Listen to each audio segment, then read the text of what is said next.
Vamos então dar início ao nosso trabalho de hoje. Vamos ler uma mensagem do livro Momentos de Harmonia, de Joana de Ângeles, psicografia de Divaldo Pereira Franco, cujo título é Desafios e Vitórias. Respira-se no planeta terrestre uma atmosfera saturada de fluidos deletérios. Uma imensa vaga de alucinação varre o orbe de um ou outro quadrante sob os impulsos da insatisfação que gera violência, da frustração que fomenta desencanto e dos desejos insaciados que conduzem à beligerância, ao crime, ao desespero desenfreado. As aspirações espirituais parecem soterradas sob os escombros das doutrinas falidas pela invigilância dos que as predicavam. O homem e a mulher, em si mesmos aturdidos, de súbito perdem o significado e o sentido da existência moral, considerando ultrapassados os valores éticos ante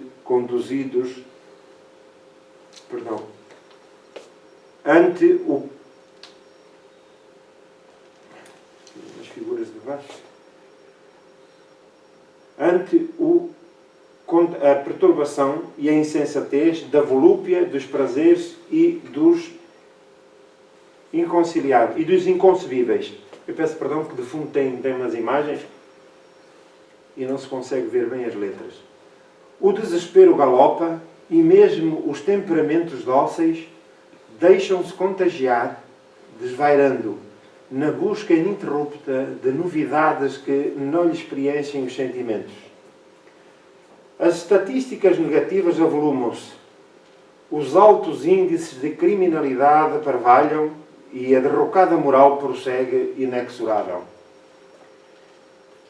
Numa análise perfunctória, tem-se a impressão lamentável de que é loucura a boa conduta e são irrelevantes os propósitos superiores da dignidade, da boa postura e da ação correta. Ante a avalanche que aumenta, cresce a modesta barreira que se levanta para obstaculizar a imensa derrocada final.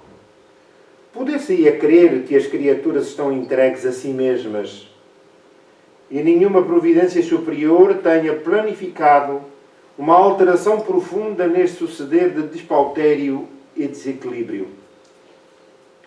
Como consequências mais imediatas, as enfermidades graçam inexoráveis, dizimando multidões inermes, insaciadas e tristes. Os acidentes ceifam milhões de vidas a cada ano, que parecem nada valer no cômputo geral, mas, no meio do pandemónio, surgem os esforços do amor e da virtude, conclamando os que têm ouvidos e olhos para registar a divina presença, ao prosseguimento dos seus ideais e à preservação da paz. Chegados, sim, os tempos da grande e inevitável seleção natural, não mais o pequeno passo, porém, de maneira abrupta, instalando na Terra, que dentro de pouco tempo se encontrará exaurida pelo cansaço das utopias, o período do bem, da verdade e do amor sobrevirá. Saturados, logo mais, pelos excessos extenuantes, os seres humanos voltar-se-ão para Deus, com saudades da pureza, do equilíbrio, do respeito e dos valores da solidariedade e da fraternidade, que devem viger como molas mestras do progresso. Poupa-te à grande derrocada. Mantém-te na liça abençoada dos compromissos, mesmo que pareças, de um momento para o outro, uma personalidade exótica no meio dos alucinados, porque portador de uma conduta saudável nos exotismos do desequilíbrio. Conserva a qualquer preço as fronteiras do teu domicílio e as paisagens dos teus sentimentos, não permitindo que aí se instalem os vírus da decomposição que arrastam ao aniquilamento e consomem os ideais de beleza. Foste chamado, nesta hora grave, para a preservação da verdade cristã, porque, de alguma forma, ontem contribuíste para este desenfriamento de paixões atuais. Cooperaste com a avassaladora onda de desequilíbrio e agora sofres as suas imediatas consequências. Cultiva o bem de qualquer forma e sê cordeiro nos rebanhos de lobos, tendo a consciência de que o pastor saberá preservar-te das ciladas do mal. E, com a consciência tranquila, estribada no dever cumprido, experimentarás a felicidade que muitos buscam pelos corredores alucinados e viverás a plenitude que há nelas.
Vamos então procurar colocar a nossa atenção com mais incidência na figura de Jesus, o amigo incomparável de todas as horas, e sentir o envolvimento da força divina que se faz presente, poderosa, envolvente, luminosa, que penetra a nossa alma e nos faculta as bênçãos da saúde. Mestre querido, Pai amado, sentimos-nos imensamente felizes e gratos pelo reencontro da manhã. Não só sob o ponto de vista humano, mas igualmente espiritual, porque todos nos reunimos sob a Tua bandeira. A bandeira da paz, a bandeira da harmonia, a bandeira da misericórdia, a bandeira do perdão, a bandeira da fraternidade, a bandeira da solidariedade.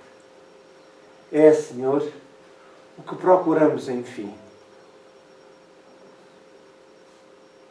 Compete-nos, sem dúvida, talhar o próprio destino, conquistando as arribas da perfeição, indo ao encontro do bem proceder, do bem pensar, do bem sentir. Nestes tempos que atravessamos, Senhor, são bem lições que devemos retirar com coragem, com lealdade, com transparência, para que não sussurremos diante das derradeiras oportunidades que as leis divinas nos facultam. o planeta estertora, a humanidade sofre, desespera-se. Contudo, Senhor, as tuas mensagens de ontem e de hoje são profundamente animadoras, encorajadoras e esperançosas. E por isso cantamos glória a Deus nas alturas e paz na terra aos homens de boa vontade. Queremos ser, Senhor, parte da solução. Pequeninos, embora desejamos, como a planta que vence a terra onde se encontra sepultada, vencer as dificuldades e procurar crescer, procurar o sol da vida para florescer, frutificar e possibilitar a ascensão espiritual, afastando-nos do passado, em que nos desvarios da vida física, da loucura, do egoísmo e do orgulho, nos deixamos resvalar para os precipícios da dor. Eis-nos hoje, Senhor, na colheita dos frutos do passado. Porém, sabemos da vossa infinita misericórdia e para aí apelamos para toda a humanidade, para que saibamos aprender a lição do momento e, corajosamente, enfrentarmos-nos para a avaliação do nosso caráter, para que os maus pendores possam ser trabalhados e superados, a fim de podermos ascender aos patamares da felicidade. Hoje, Senhor, a Assembleia repleta-se de encarnados e desencarnados, cada um transportando no imo da alma as dores, o desespero, o desencanto, porque nos confundimos nos conceitos da felicidade e do bem-estar, como se a conquista dos bens efêmeros nos dessem a plenitude e fosse essa a condição primeira da obra divina. Lê do engano, Senhor. Nós somos a projeção divina e destinados irremediavelmente ao bem. E por isso sentimos-nos felizes e gratos, porque se fomos livres para semear, devemos hoje ter o dever de colher. E os frutos, Senhor, são tão somente aquilo que deixamos na esteira do tempo. Hoje desejamos uma nova era, a era da paz e da harmonia, da fraternidade e da tolerância, da compreensão e do amor fraternal que tão bem exemplificaste. Por isso, Senhor, não nos faltes, não nos abandones, porque apesar da boa vontade, do esforço que empreendemos, reconhecemos a nossa fragilidade. E se a Tua presença não se fizer sentir em nós, sussurraremos, Senhor. E é tempo já de emergirmos para a luz. Conheces, Senhor, cada um dos presentes, encarnados e desencarnados, e todos aqueles cujos apelos chegam até nós, de forma direta ou indireta, todos necessitados do Teu amparo. E por todos te pedimos, Senhor, para que à cabeceira de cada um possa estar o enviado Teu, aliviando-lhes as dores e a suportar os programas e compromissos assumidos para a sua reabilitação moral. Que a tua paz e o teu amor esteja connosco. Muito obrigado. Mensagem introdutória do nosso trabalho. Um excerto da mensagem de Joana de Anjos. Em qualquer circunstância, mantém a tua confiança em Deus, que rege o universo e guarda a tua vida. Nunca te revoltes, seja qual for o problema que te surpreenda. Então, nós estamos nessa encruzilhada em que nos reclama a atenção e a reflexão sobre os nossos interesses da vida. E o conhecimento espírita aí está para não só nos fazer compreender os mecanismos da vida, o nosso papel na vida, como também dar-nos alento, coragem e ânimo para vivermos os momentos, as provas e, em muitos casos, os resgates a que somos chamados nesta época de tamanha turbulência. Então, o nosso trabalho continua dentro da obra e do capítulo. O livro dos médiuns, o capítulo 20º, ali está 30º, mas é 20º, peço perdão, 23º, da desobsessão. O item 247, mas neste capítulo da obsessão, nós encontramos aqui, primeiro, os três sintomas daquilo que caracteriza a obsessão. A obsessão simples, a fascinação, a subjugação. Causas da obsessão e os meios de a combater. Então nós temos aqui a obsessão simples, que é aquela em que algum amigo nosso mais distraído se aproxima de nós e naturalmente que a influência, porque a obsessão de uma forma muito prática e curta é uma influência negativa de um espírito sobre outro espírito. Compreendemos? Seja encarnado, seja desencarnado. E essa influência negativa, ela é exercida pelo caráter de um que vai e se afina com o caráter de outro. Então, não haverá obsessão se um espírito tiver bons pendores. Não exerce má influência, como é óbvio. Mas também aquele que a aparente vítima só o é porque não zela pelo seu caráter moral. Portanto, vive sem qualquer preocupação da natureza moral e, como tal, está ao alcance de qualquer entidade espiritual, encarnada ou desencarnada.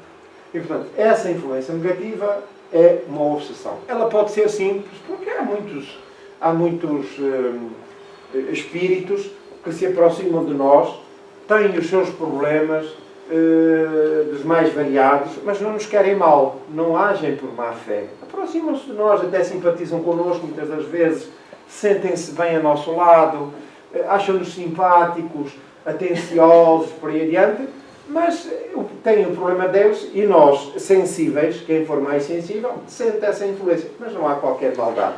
É a obsessão simples. Depois temos a fascinação.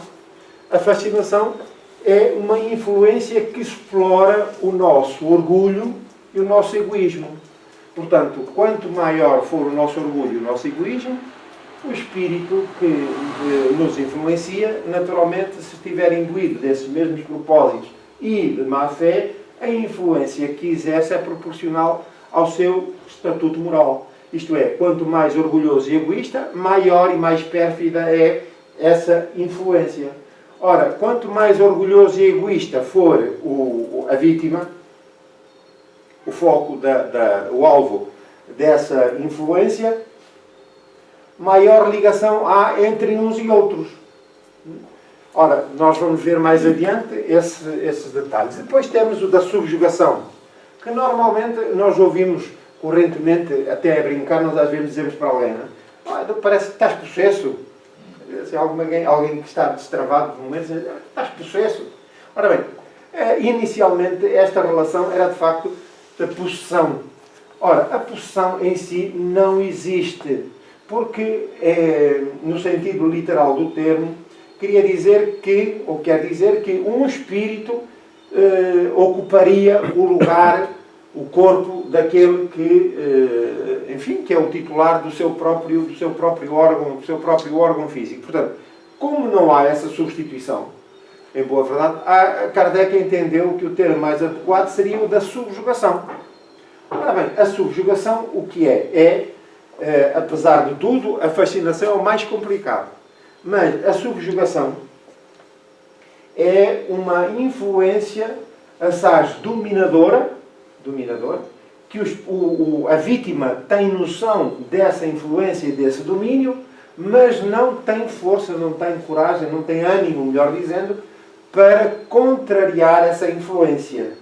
E está ao dispor, por força da vontade do espírito obsessor, que impõe a sua presença e a sua vontade. E ele está completamente dominado e, como uma marionete, faz tudo o que o espírito obsessor pretende. Ora, estes são trabalhos que exigem, de facto, uma assistência espiritual muito particular, com especial incidência, enfim, na moralização, quer do espírito da vítima, quer do espírito obsessor. Alguma dúvida relativamente? Faz favor. O senhor falou que a fascinação ela é mais difícil nos dois casos. Seria porque ela é mais difícil de ser identificada? Não é por isso. É porque é um problema, é mais difícil, um problema de natureza moral da vítima. Porque quando nós dizemos, olha, o senhor tem que se moralizar, o senhor tem que deixar de ser orgulhoso, tem que ser humilde, é fácil? Não, eu acho que está aí a dificuldade, né? Aonde? Porque quem se deixa levar pelo orgulho, ele também não consegue observar o seu comportamento. Porque o orgulho, acho que atrapalha um pouco. Não. Aí atrapalha. Mas repare, nós somos a projeção divina, da obra divina. E, portanto, jaz em nós o bem, o sentido do bem. E a nossa consciência não nos atraiçoa. O problema são os nossos interesses imediatos e o nosso passado, porque nós somos herdeiros do passado. E como nós ouvimos aqui já na mensagem introdutória de João Maria Jesus, a nossa vida foi eivada por questões culturais, de desvarios, que assentavam e assentam no orgulho e no egoísmo. Admitir que o orgulho atrapalha é verdade, mas será que eu quero suplantar o orgulho? Superar o orgulho? É essa a questão. Porque quando nós damos conta de olhar para dentro de nós e apreciar aquilo que é o nosso caráter, que hábitos é que eu tenho, quais são os meus maus pendores, eu sou orgulhoso ou sou egoísta, portanto, é essa honestidade, essa transparência, essa lealdade com o bem que a criatura tem de colocar na avaliação que faz de si própria. Ela não se pode desculpar, porque, em boa verdade, o obsessor só vem explorar as minhas fragilidades morais. Compreende? Por causa do padrão vibratório. Ora, o obsessor que fuma não vai à procura nem consegue influenciar um não fumador, porque não estão no mesmo patamar. E aqui é exatamente a mesma coisa. Então, atenção que as lições daqui que estamos a estudar são para nós espíritas, não são para os outros, são para nós. Porque, em boa verdade, o simples facto de sermos espíritas não somos já criaturas realizadas, sob o ponto de vista moral. Então, se nós queremos avançar e progredir, nós temos que olhar para dentro de nós. Porque se aceitamos que o orgulho ou o egoísmo possa atrapalhar, é estarmos a admitir que digamos, a miserabilidade e a fragilidade que somos e nunca saímos do sítio. É a mesma coisa que uma pessoa diante da dificuldade senta-se e não sai daquele círculo vicioso do pessimismo, dos maus pensamentos, por aí adiante. O que é que nós dizemos neste caso? Ande, procure sair desse círculo vicioso. E é exatamente isso que aqui estamos a fazer. Quer dizer, não há superação de si próprio se não houver honestidade e lealdade na apreciação do nosso caráter. É por aí que começa o aperfeiçoamento moral. E é por isso que essa é a tónica dominante da mensagem dos Espíritos, em consonância com a mensagem do próprio Cristo. Então, porquê então a fascinação? Voltando ao caso, eles exploram o orgulho e o egoísmo porque nós podemos dizer a alguém, olha, de facto, o senhor tem uma influência negativa, perniciosa, persistente. E a pessoa, e diz-lhe assim, qual é o remédio? A pessoa diz assim, o que é que eu tenho de fazer? E normalmente nós dizemos assim, olha, ore muito, leia, é o que nós dizemos normalmente. Mas o ponto de partida ou deve ser sempre, você tem que olhar para o seu caráter. Tem que saber quais são os maus pendores. Você é orgulhoso. É você que tem que apreciar, não sou eu. Nós não podemos ser juízes aqui. Você é orgulhoso, tem que se avaliar e procurar sinceramente mudar. Porque enquanto não mudar, não há receitas milagrosas. Não há oração que lhe valha. Não há leitura que lhe valha, porque ele não tem vontade de mudar. Quer dizer, ele sentou-se sobre os seus maus pendores e não sai dali. Ora, como não há mudança, o espírito obsessor continua a encontrar sintonia. Quando começar a haver mudança, empenho para a mudança, começa a haver o desligamento natural entre um e outro, porque deixam de estar em sintonia. Compreende? É por isso que é muito mais difícil.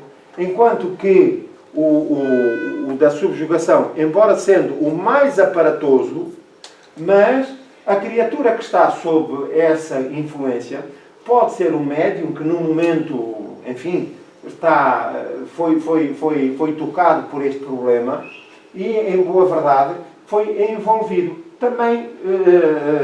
Também houve exploração, digamos assim, dos seus maus pendores? É evidente que sim. No primeiro caso, na obsessão simples, não pode não acontecer isso. Eu vou dar um exemplo. Por exemplo, uma mãe que desencarna e que deixa o seu filho, por exemplo, um filho aqui deste lado da vida, o que é que ela leva no pensamento? É o filho. Ora, chegando ao lado de lá, essa persistência no pensamento, o que é que faz? Atrair a mãe para o espírito, para o filho. Há alguma maldade aí? Não. Mas o filho está a sentir a influência da mãe porque está perturbada, está desesperada, porque não pode lidar, e veja-se aqui o amor, e não pode lidar. É uma influência negativa, mas não é pérfida, não é maldosa. Porque logo que se diga à mãe, olha, é verdade, aquilo que está a acontecer são as circunstâncias da vida, mas a senhora agora não está em condições de auxiliar o seu filho. Você tem primeiro que se tratar, recuperar a sua saúde, por aí adiante, e depois vai ser permitido voltar à companhia do seu filho, e nessa altura você já o vai auxiliar.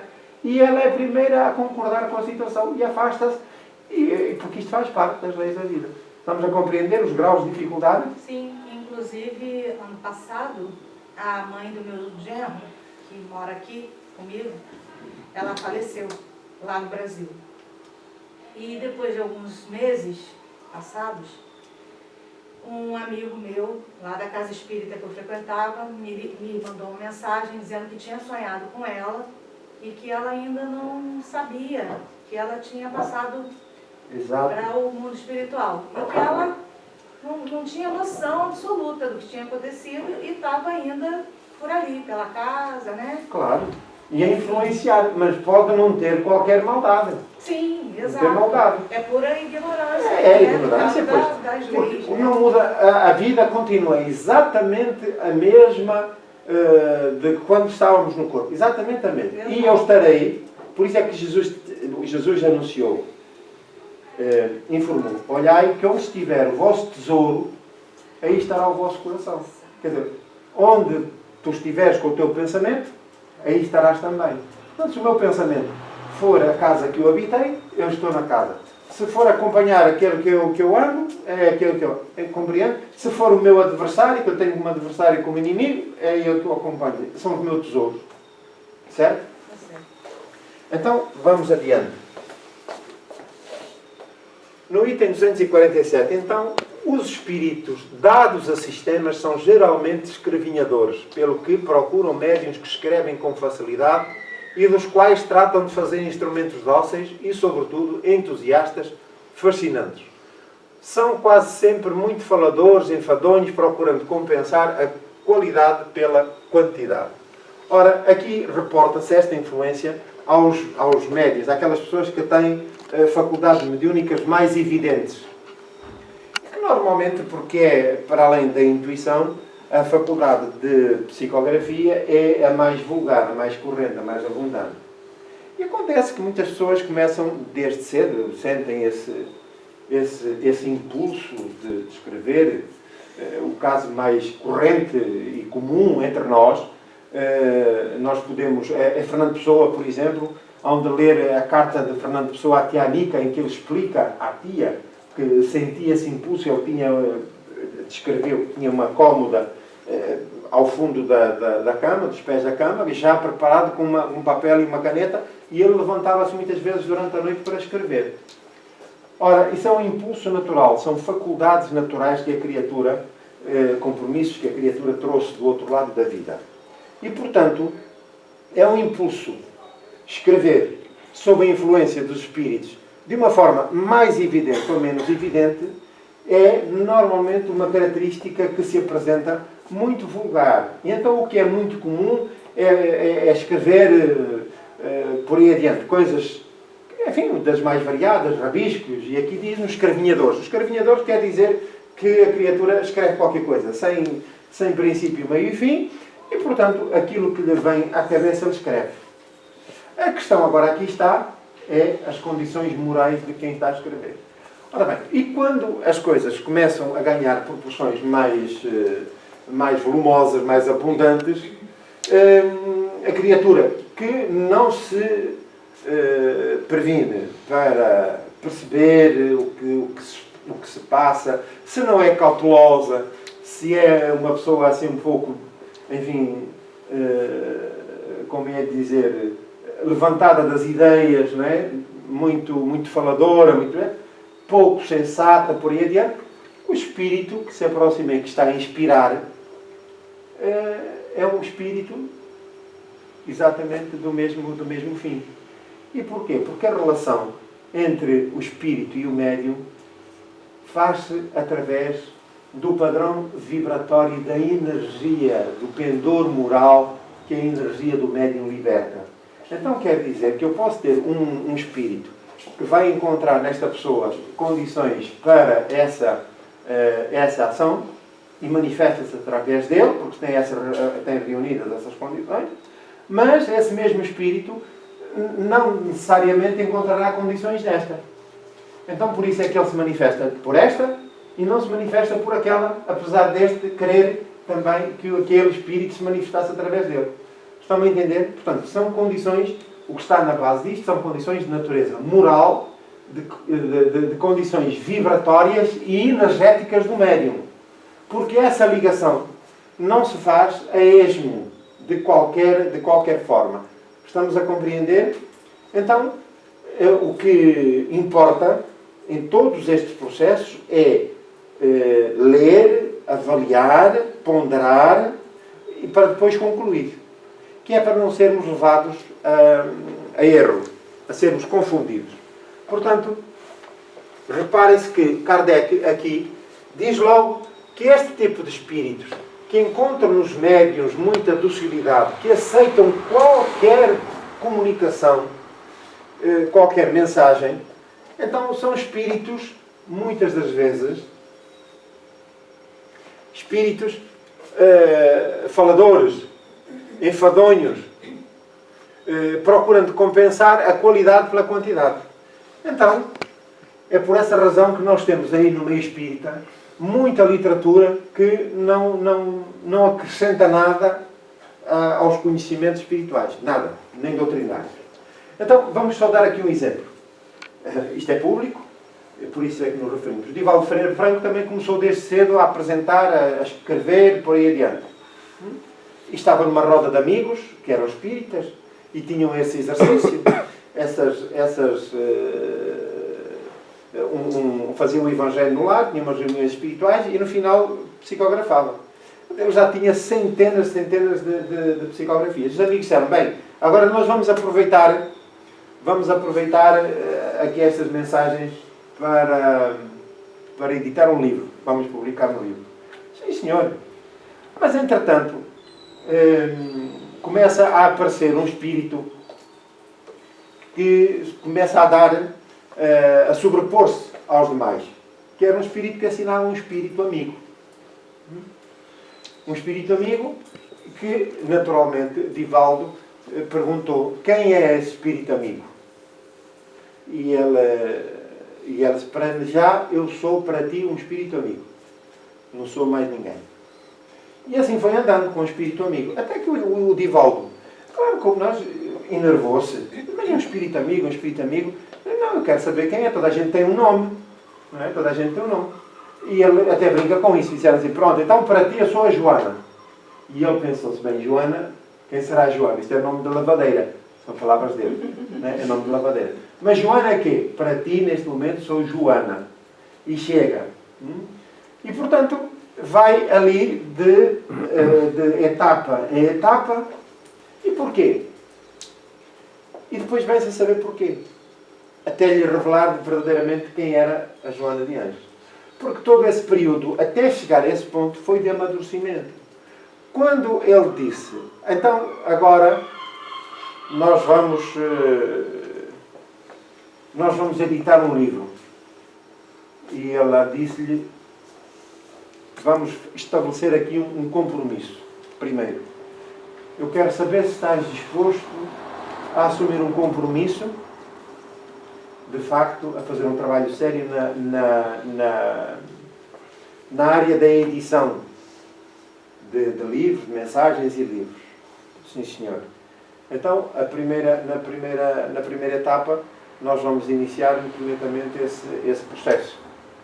Muito bem. Mas é um compromisso sério. Certo. Muito bem. Então, e agora o que é que eu vou fazer com estas que eu já tenho? Essas, olha, queima-as todas, porque não têm qualquer importância. Queimo-as todas? Sim. E porquê que eu vou queimá-las?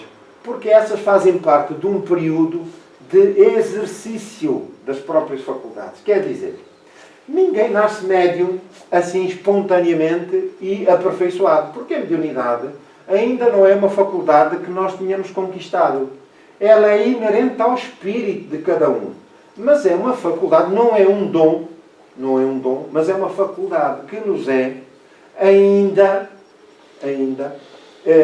como direi a palavra mais correta, emprestada ou facultada para o nosso crescimento moral. E ela ainda não é conquista realizada porque nos pode ser retirada em qualquer altura do nosso período, do nosso aperfeiçoamento. E, portanto, estamos a conquistar também aí o mérito, ao uso das faculdades mediúnicas. Ora, o que se faz normalmente na casa espírita, de acordo com os parâmetros de Kardec, é que as pessoas que vão primeiro introduzir-se no estudo da doutrina e que apresentem faculdades mediúnicas, essas pessoas são depois submetidas, jamais deixar de estudar a doutrina, mas depois submetidas a um trabalho prático das faculdades mediúnicas, ao exercício. E são exercícios práticos que se vão executando de forma muito lenta, paulatina, para que o próprio aparelho orgânico e mental do médium se prepare para esses compromissos. Porquê? Para o médium não se deixar influenciar, não só pelos seus pendores, digamos que pendores morais, maus pendores morais, mas também pela influência de terceiros, como era o caso de Divaldo. Divaldo estava a pôr em risco as suas faculdades mediúnicas, o seu compromisso, porque a trilhar caminho que os amigos estavam a aconselhar. Quer dizer, aquelas mensagens, e nós percebemos, quem lida com a prática mediúnica e, sobretudo, com os exercícios práticos que se iniciam, as primeiras mensagens que chegam, as muitas primeiras mensagens que chegam, são mensagens simples, que qualquer um de nós é capaz de fazer, de dar. Qualquer um de nós chega, escreve no telemóvel, escreve num e-mail, numa carta, é capaz de escrever umas linhas, uma mensagem muito consoladora. Mas vejam que nós lemos aqui uma mensagem no início que tem... Já viram aqui o tamanho do livro? O tamanho do livro. Olha o tamanho de cada página. A mensagem que nós lemos está aqui, né, em 4 folhinhas estas. É preciso muita sabedoria para colocar aqui mensagem tão profunda. É preciso muita sabedoria. E muita concisão, muita capacidade intelectual. Ora, então, se nós não estamos imbuídos desse conhecimento, o que vai acontecer é que qualquer coisa serve. Ora, este período de adaptação, de exercício, de prática mediúnica paulatina, vai servir exatamente ao médium que, em simultâneo, está a estudar a doutrina espírita para procurar ferramentas de aperfeiçoamento moral e, simultaneamente, a exercitar as faculdades mediúnicas. Se o médium, quando nós estamos a apreciar o exercício, o resultado da prática mediúnica, nós estamos a apreciar, não só o escrito, mas também as outras faladas, por aí adiante, nós estamos a perceber o melhoramento da qualidade, não é da quantidade, da qualidade das mensagens. E quando começamos a perceber que essas mensagens começam a ter um cunho mais profundo, mais intelectual sob o ponto de vista moral. O que é que isso quer dizer? Quer dizer que os médiuns estão, de facto, preocupados, estão a absorver o aspecto moral da doutrina e estão a esforçar-se por pôr isso em prática. Porque, do lado de lá, os espíritos que o assessoram e que estão a trabalhar as suas faculdades mediúnicas a auxiliá-lo, só vão investir naquela ferramenta, naquela pessoa, se de facto merecer confiança. Estão a compreender? Quer dizer, à medida que a criatura vai crescendo sob o ponto de vista moral, quer dizer, se vai empenhando sob o ponto de vista moral, eles percebem, sabem que a criatura é séria e que está de facto muito seriamente empenhada nesse trabalho. E em simultâneo, e por força disso, alterando o seu quadro mental e as suas faculdades mediúnicas, eles vão como que desatando esses laços.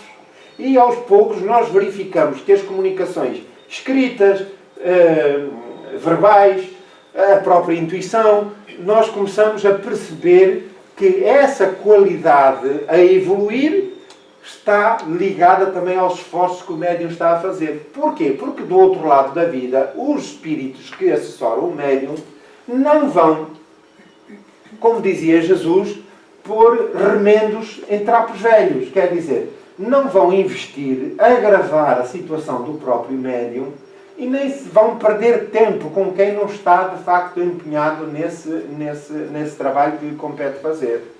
Então, isto é um trabalho muito simples, mas muito complexo. E que tem muito a ver, depende muito da vontade do médium.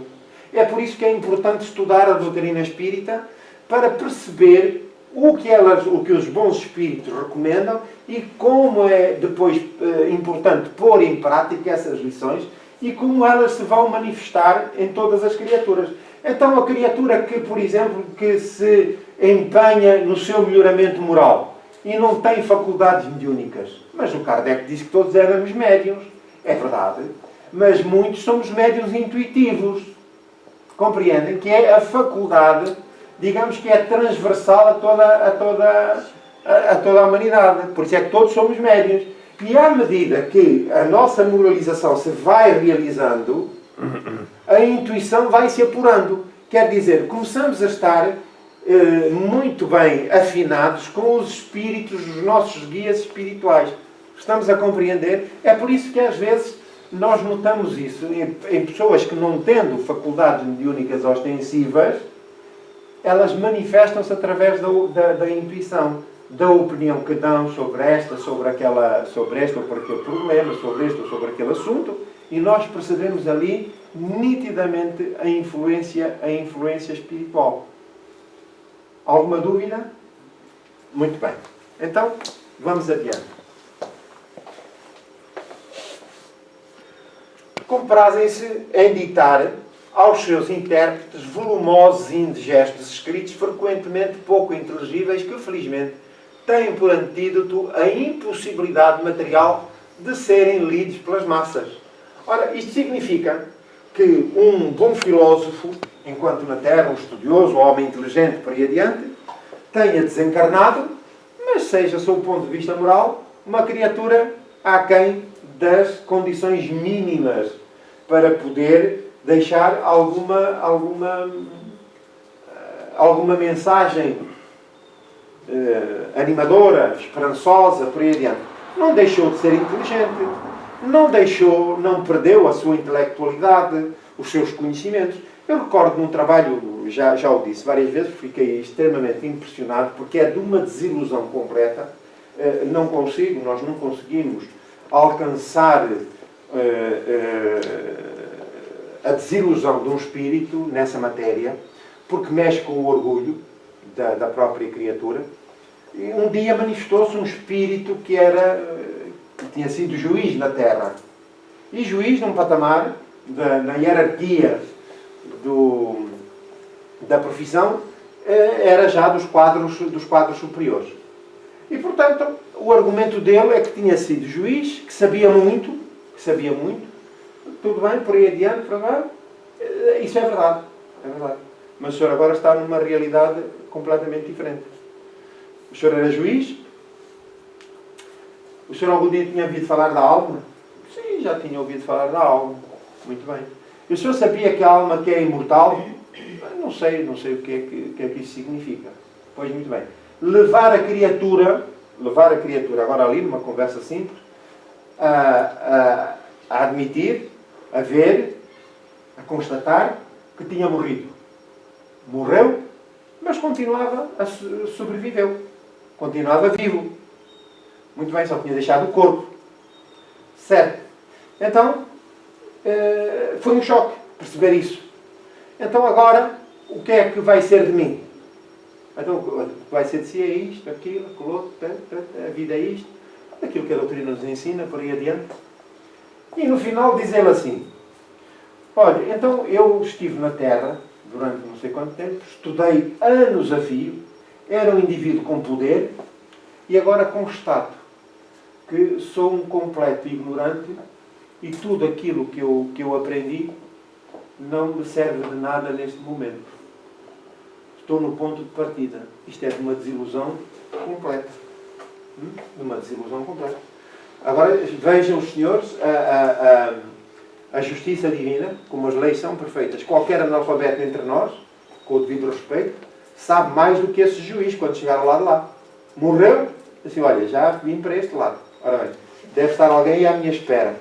Se ele for sincero, diz assim, bem, eu era assim um bocado torcido, portanto não vou ter aqui grandes aparatos à minha volta, não é? Não vou querer aqui as altas esferas da luz.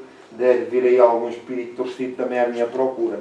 Ou então, olha, que Deus me perdoe e que me ajude.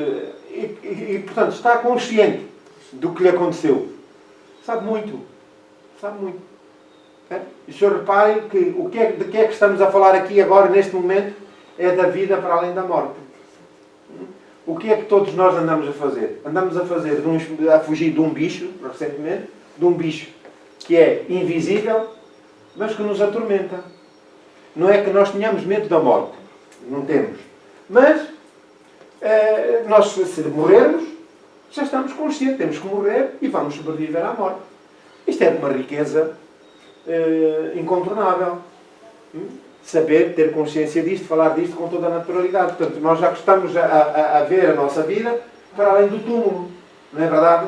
Então, e há milhões de pessoas que já passaram para o outro lado, outros que estão deste, que não sabem que já morreram e que a morte não é o fim da vida.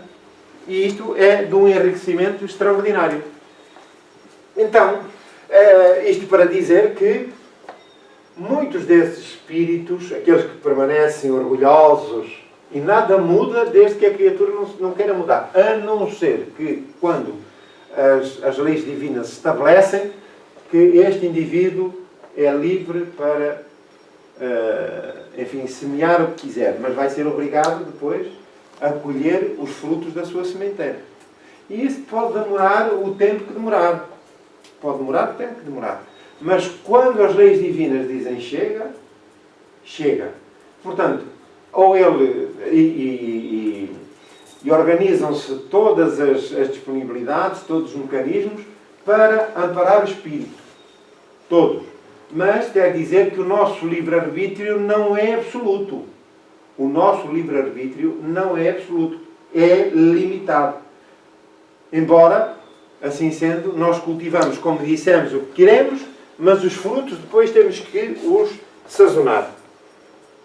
Os espíritos verdadeiramente superiores são sóbrios de palavras, dizem muita coisa em poucas frases. Razão porque a abundância prodigiosa de palavras deve ser sempre suspeita. Nunca será demais todo o cuidado e ponderação antes de se publicarem semelhantes escritos. Isto são avisos para nós, não é? Portanto, muita ponderação, muito cuidado, muita avaliação. As utopias e as excentricidades que neles por vezes abundam e chocam o bom senso produzem lamentável impressão nas pessoas ainda noviças na doutrina, dando-lhes uma ideia falsa do espiritismo, sem mesmo se levar em conta que são armas de que se servem os seus inimigos para ridicularizá-lo. Então, muitas das vezes nós somos atirados para esse ridículo porque os espíritos que estão connosco, os espíritos inferiores, muitas das vezes são nossos adversários e unicamente desejam pôr-nos a ridículo, a fazer-nos, criarem-nos contrariedades. Então, tudo aquilo que nós recebemos em termos espirituais deve ser muito bem avaliado, muito bem ponderado. É por isso que se faz necessário e importante conhecer a doutrina espírita, porque esses conhecimentos depois vão nos servir para avaliar as mensagens que chegam dos espíritos. Não é assim que nós fazemos com qualquer pessoa que nos manda um e-mail, uma mensagem? Bem, queres ver? Deve ter saltado algum parafuso. Espera aí. É ou não é?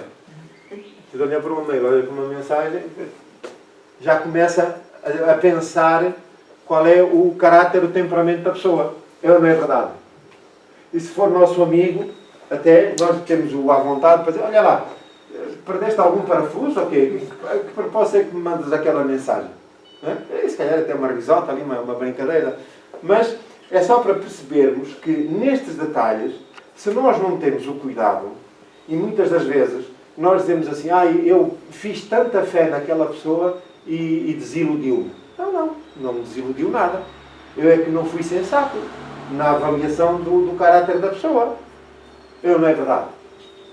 É tão simples quanto isso. Portanto, as desilusões só acontecem porque a nossa apreciação do caráter dos outros não leva a sério aquilo que eles são. Mas porquê? Porque nós também temos o cuidado de não dizermos a verdade a nosso respeito. É ou não é? Nós não vamos dizer ao outro, olha que eu sou torcido. Atenção. Olha que eu sou assim ou que eu sou assado. Não. Nós fazemos sempre um sorriso na cara. Nós fazemos todos simpáticos, todos atenciosos. E vamos levando água ao nosso moinho com aquela superficialidade. Quando qualquer circunstância põe enfim, algum obstáculo a essa, a pessoa diz assim, fiquei desiludido. Mentira, eu também não fui autêntico para a pessoa. Não é? Quer dizer, escondi aquilo que é de facto o meu caráter.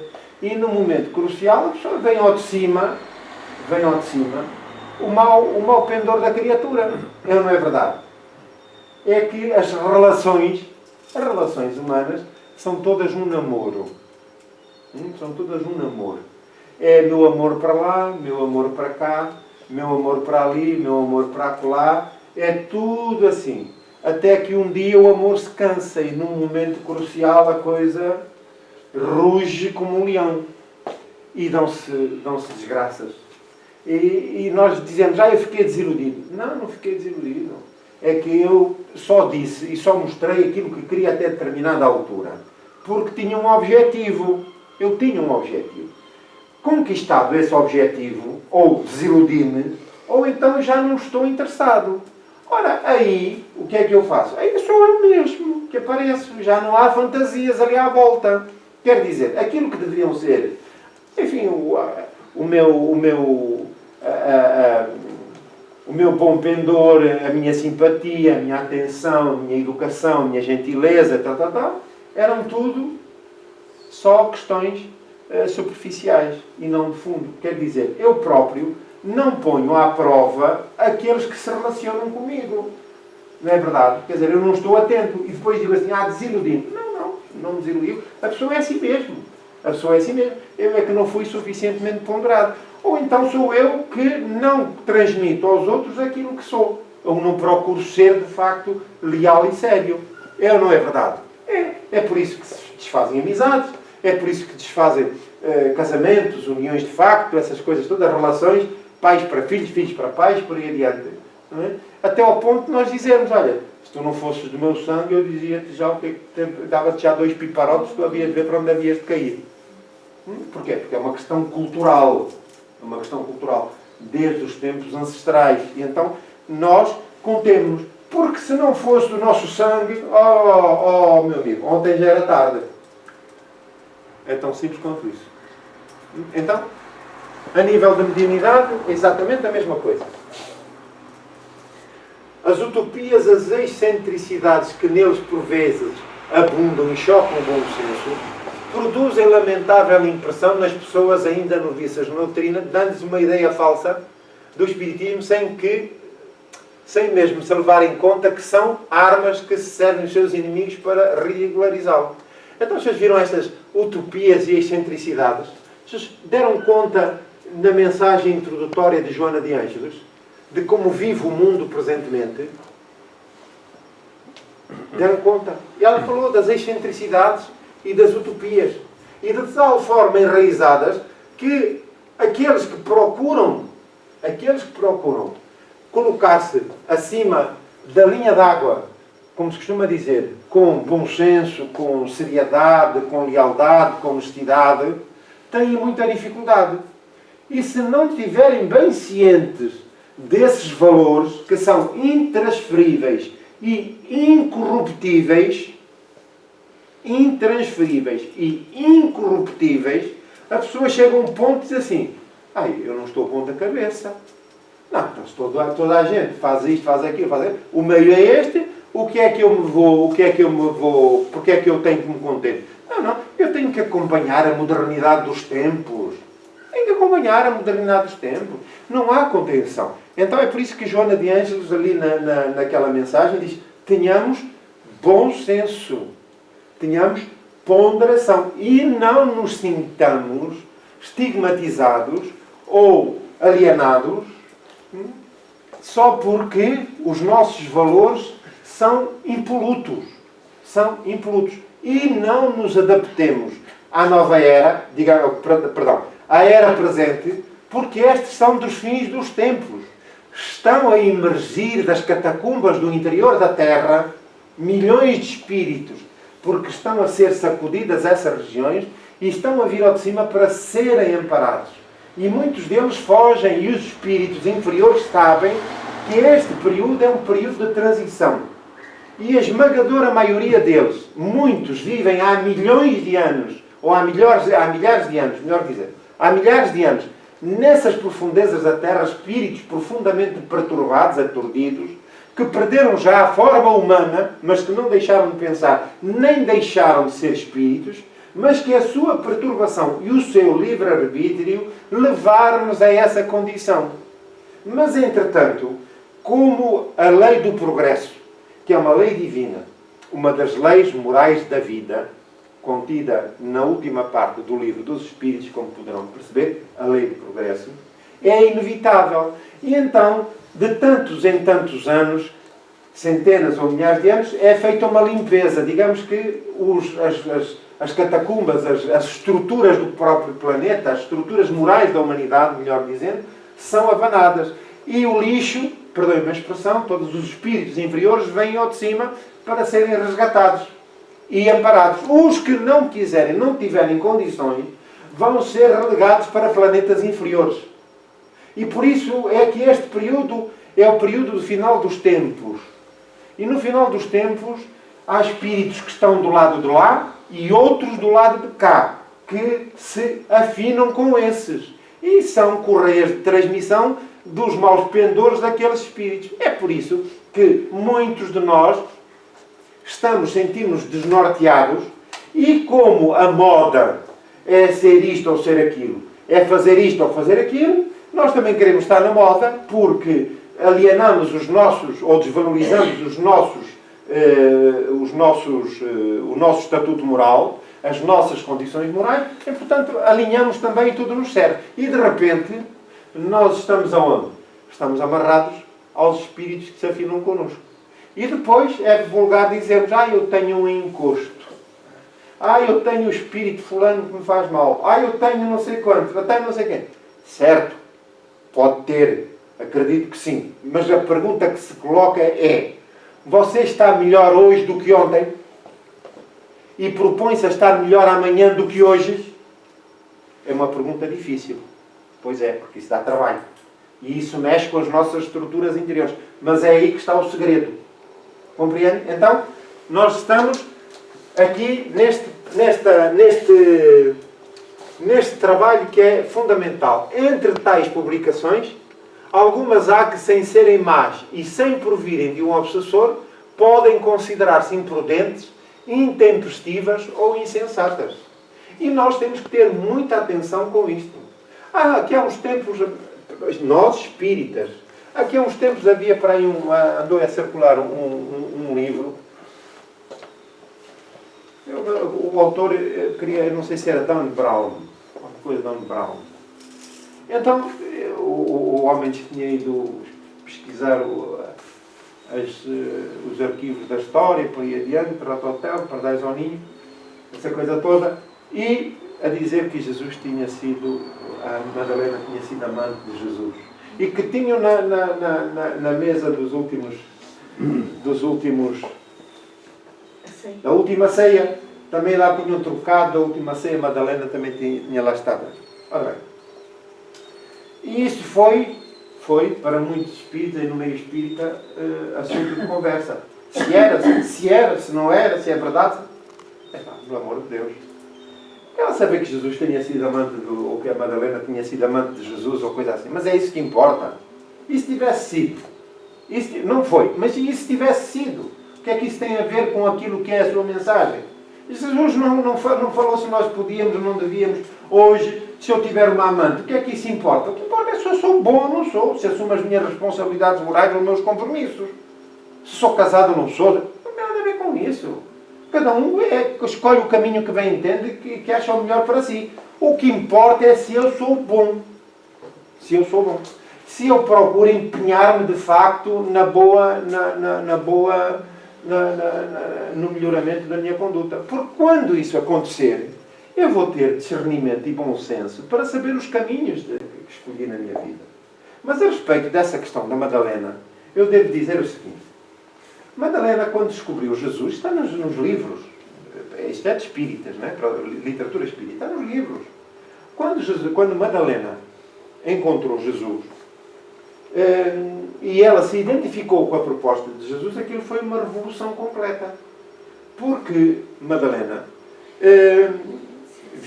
era muito procurada pela profissão, não pela profissão, mas pela sobrevivência, pela atividade que exercia à época de meretriz, uma moça lindíssima. E, portanto, de famílias paupérrimas. E para se, enfim, vingar na sociedade e, no fundo, ganhar dinheiro e ganhar estatuto, recebia à noite as mais altas figuras da sociedade de então. Fazia grandes festas no meio, na sua residência riquíssima, desde obras de arte, tecidos, os seus criados, os seus funcionários, todos educados para receber a alta estirpe da sociedade de então, sabiam como estar, como falar, como servir, por aí adiante. Eram famosíssimas as suas festas, as suas recepções. Contudo, na rua, os mesmos que na noite anterior frequentavam a sua casa, nem sequer a conheciam. E muitas das vezes escorraçavam-na. Porque ela tinha uma coisa que na rua tinha que ter muito cuidado com a sua vida. Porquê? Porque as pessoas viviam de aparências. Tinham uma vida durante o dia, o seu estatuto, e à noite tinham uma vida dissoluta. Mas essa vida dissoluta, ela estava circunscrita a um círculo muito estreito. Mas os senhores conhecem, na história de Jesus, na vida de Jesus, nos escritos do Evangelho, da outra literatura que os Espíritos enviam, à época de Jesus, qual era o papel da mulher naquela época? Os senhores veem alguma mulher ali que tenha convivido entre os apóstolos e que tenha exercido um papel crucial na tarefa apostolar dos apóstolos? Conhecem algum caso? Não conhecem. Não conhecem porque a mulher era um objeto.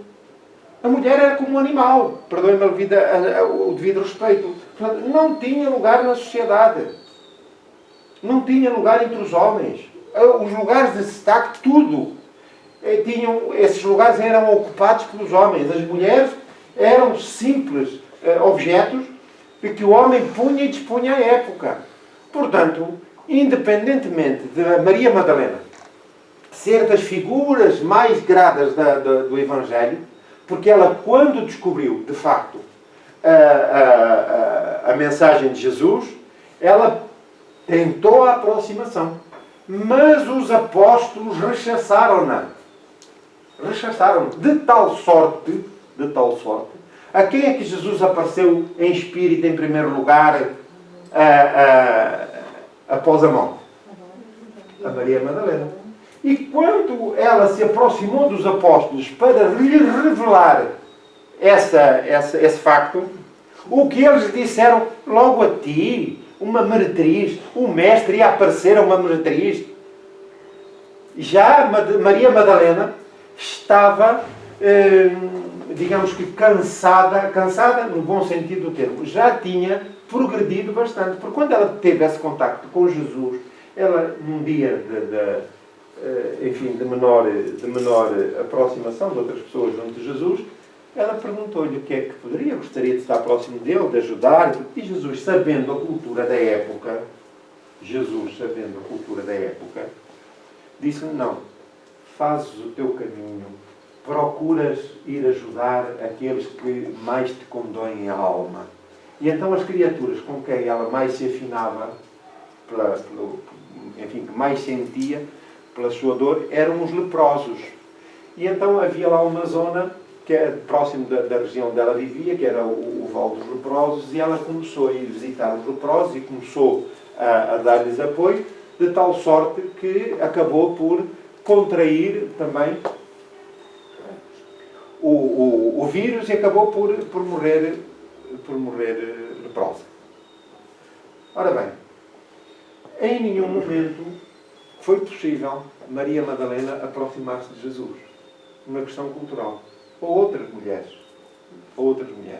E nós vemos como Maria, Mãe Santíssima, Mãe de Jesus, embora tendo um apoio muito grande e solidário com Jesus, a sua ação foi sempre uma ação mais reservada, de retaguarda e não tão exposta. Porque não nos esqueçamos que apesar dessa nova era que Jesus trouxe, eles continuaram judeus e continuavam sujeitos às leis rígidas e impostas pelo Sinédrio, pelo templo, pelos sacerdotes do templo. Portanto, tudo isto são fantasias que eu posso agasalhar e que os espíritos obsessores exploram e eu depois o que é que faço? Mas os escritos tornam aquilo bombástico e quem for incauto e não conhecer, de facto, não estudar a história, alinha com a superficialidade. E eu próprio ponho em causa aquilo em que acredito. Porquê? Porque não estudo, porque não avalio, porque não pondero. Então, nós temos que ter tudo isso em linha de conta. No caráter dos espíritos. Muito bem. Vamos ficar por aqui. Para a semana vamos ter a próxima vez para o item 248. Alguma dúvida que tenha ficado? Para a semana vamos ter exames. Está tudo preparado? Ora bem, então nós vamos dar por concluído o nosso trabalho e depois, agora só mais um minuto, faz favor, quero enfim, expor-lhes um assunto, conversarem de um pouquinho só.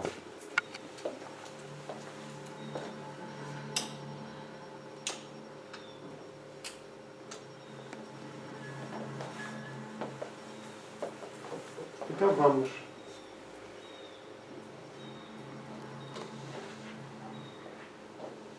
unir os nossos pensamentos em torno de Jesus,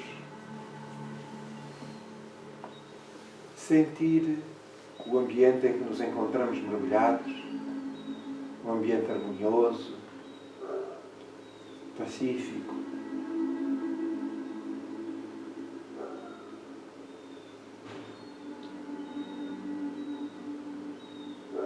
Pai de infinita misericórdia, sentimos-nos imensamente gratos pela oportunidade da manhã, pela reflexão em torno da vossa mensagem, da revelação dos Espíritos, que nos deixaram roteiros importantes, ferramentas de trabalho,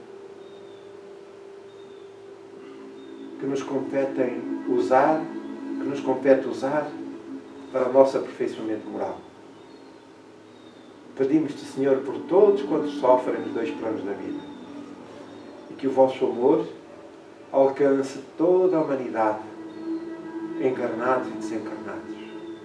E neste período tão conturbado